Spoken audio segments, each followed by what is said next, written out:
So I'm alone today. I killed Eric too. Oh. It's not. That's awkward.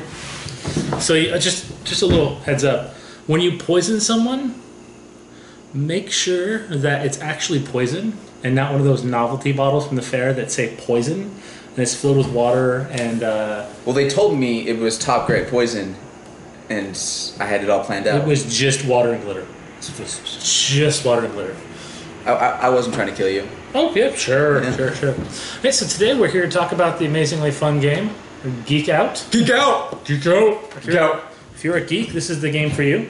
It is. So when I first saw Geek Out, it was actually right after it just came out and on the shelves, and I was waiting to actually meet Frank at JJ's Games in Chatsworth to talk about just some general stuff with him, just some general nonsense stuff. Yeah, very. So you don't get that because his game company's name is called General Nonsense Games. Okay. So it's that makes sense now. It's an in-joke. Yeah. And so while we were waiting there, myself and my wife, we decided to just play a game. We bought Geek Out because we thought it was interesting.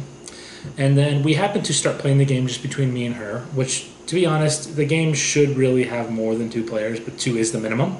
I mean, you can play with 2 players, but it's sad. We then had everyone in the room, not playing with us, mind you, just around us at JJ's Games, watching and not joining it. Judging.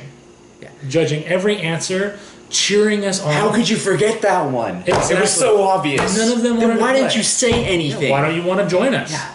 So just to go into the game real quick, on your turn, you take a die, and you roll it, and then the player next to you will then grab a card and read out the color that corresponds to it. 4 characters from Futurama. Now, at this time, I have to take 4 characters. No, he can actually go higher. I have to take 4 characters, but I can go higher. Yeah. If I take 4 characters and no one else goes higher than that, and it goes back to me, and I don't get 4 characters right, I don't fail. Because there's no failing for not doing the minimum when it's your card. I don't think you've read the rules. No, that is the rules. Is it? Yeah. I'm playing it differently. If you go higher than the minimum, so if you do 5 characters, and you do not name 5 characters, you take a negative point of 2. These negative 2 tokens here are brutal, and they really hurt you. They hold you back. So don't be too cocky. But if you get it right, you get 1 point and the card, which is basically your point. That's how you keep score. So now the way the game is brutal is that there's more chances for penalties than there are for victory. So if you are trying to be that guy who just sits there and literally goes, yeah, I can do 10. I can do 10. Like trying to get people to bluff. Can you do 10? You try to get him to go higher. Can you do 10? And if you say yes, I can do 10. He does that. That's basically him right there. But if you do that kind of behavior and you don't, successfully bluff, you are going to end up taking a lot of negative points, and you are going to not be able to get out of that hole. You won't get back. Yeah. Now, which is why I beat him every time. On the cards, we have a lot of different types of styles. So, for instance, there's red, which represents your classic kind of like D&D kind of board gaming styles. Then you have blue, which represents like your comics and like pop culture reference. Then you have yellow, which represents sci-fi, like kind of films and TV shows. Then you have the green, which represents, of course, more I want to say fantasy-based games. Fantasy-based games. Then you have black, which is just general nerd knowledge. I think it's mostly books and stuff, actually. Well, I mean, it's considered general nerd knowledge, and the fact that they think general nerds read books.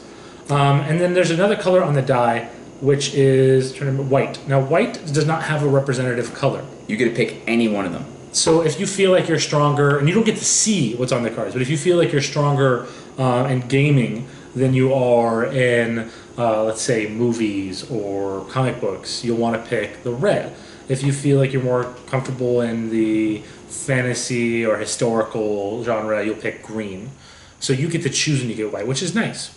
But you might get screwed because you don't get to see what you're actually choosing. Exactly. But again, there's no penalty for you getting it wrong if you only do the minimum. If it goes around... I like to play a little harsher game. Yeah. When it goes around, everyone gets a chance to go up higher and higher and higher. If someone goes higher, you can then bet. Similar like to poker. Yeah. So if he raises, I can raise. If I raise, he can raise. Can you do 10? I'll do 10. Can you do 10? That's it. That's how he does it. Yeah, that's basically how you play the game. It's pretty fun. But we'll talk about what we both think about it in secret. We're going to lock ourselves up in a room and then we'll What talk are we doing to in the you. room? Confessionals. Oh, okay. Yeah, that way the other person doesn't hear it. Yeah. And then we'll see what each other think, and then we'll come back. Geek Out. So this game's interesting. I think one person in every group should have this game, and that person should not be the biggest nerd, because the biggest nerd's gonna have this game, and they're always gonna win. Because this game, it basically allows people that have useless skills generally to win for once in their life. But it is definitely a fun game. It's one that you can play even if you're not a big nerd, because you can go on that person's team that is a nerd and kind of bring them down, which is what I generally recommend doing when you have a friend that you know just knows way too much about like all things nerd, or geek in this case, because it's Geek Out. You're going to want to basically put the person you know isn't good on their team, and then get like kind of mediocre people together so you can kind of try to win. This will happen a lot. It's a great game. I recommend you get it. It's in my collection, and it should be in yours also. Geek Out. This is a fun party game, and I think we all know I love party games. Just seeing this game on its title and the concept on the box art was enough to sell me on this game. That being considered, the game holds its own. This is a game that not only am I happy to have in my collection, I don't regret purchasing, and it usually comes out during our parties because it doesn't have a player cap. It's just a fun game, and you play it till you're done, or you could set a score, or you could do one or the other. It's a solid game. I could go on and on about how I love Playroom. I could go on and on talking about why you should pick up this game, but I'm just going to leave it at this. This game is fun, it's good for parties, and it's good for friends. This game belongs in your collection. If you don't own it, buy it. Everything you said was wrong. I know. You don't even. Did you even play this game? Yeah. I just didn't bother reading the rules. Oh, okay, fair enough. Welcome back. Hopefully you enjoyed our take on Geek Out, and you yourself are ready to geek out all over this game. Sounds inappropriate. It sounds really wrong when you say it. Sounds really wrong. But all aside... Is that what you said, Monica? No. All aside, hopefully you enjoyed our video. Hopefully you'll play Geek Out, and hopefully you will give a lot of more attention to Playroom games. They are the fun creators of... Really fun games. Yeah, of Killer Bunnies. Mm-hmm. That's a brutal game. I haven't played it. Oh, you should play this one. We'll play it one day. Yeah, we should. Thank you again for your attention, your time, and if you're going to be at Comic-Con, look for his ugly mug and my pretty face. We'll be playing rough and getting rougher by the hour. Getting drunker by the hour? Rougher. Drunker. Oh, gosh. With Pepsi. We're going to keep Pepsi. Pepsi. No. Did you make it? You motherfucker. He did rig this. I know for a fact he did. I hate everything about you. I know, but you can't do anything about it. I'm right here. You killed Frank. You killed Frank! Frank had it coming.